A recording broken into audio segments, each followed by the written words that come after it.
মই ইয়াত উপস্থিত হৈছোঁ বঙাইগাঁও জিলা বিশ্ব হিন্দু পৰিষদৰ উদ্যোগত আজি জুবিন গাৰ্গৰ শ্ৰদ্ধাঞ্জলি অনুষ্ঠান পাতিছে তাত আহি উপস্থিত হৈছোহি আমাৰ যিমানে দিন বাগৰি গৈছে জুবিনৰ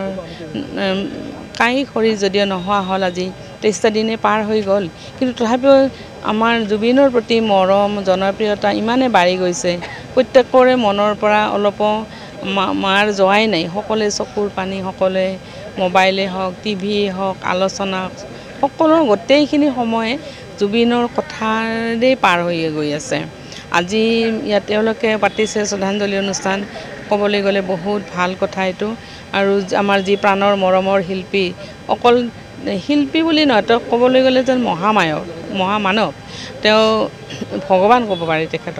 তেখেতৰ ইমান গুণ একেজন ব্যক্তিৰ গাত ইমান গুণ সাধাৰণতে কমেই পোৱা যায় তেখেতৰ গীতিকাৰ সুৰকাৰ কবি সাহিত্যিক অভিনেতা প্ৰকৃতি প্ৰেমী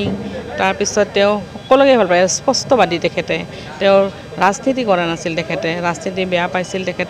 কিন্তু তথাপিও তেওঁক ইমান ভাল পায় মানুহে প্ৰত্যেকজনৰ ব্যক্তিৰ মানুহৰ আজি পলিটিক্সত থকা মানুহবিলাকেও জুবিন গাৰ্গৰ প্ৰতি এইকেইদিন পগলা নিচিনা হৈ গৈছে তেখেতৰ কথা কৈ তেখেতৰ এই মানে যি প্ৰতিভা এইবিলাকক সকলো সুঁৱৰি এতিয়া যিয়েই নহওক জুবিন যদিও কায়িকভাৱে নাই আমি সকলোৱে তেখেতক জীয়াই ৰাখিবৰ কাৰণে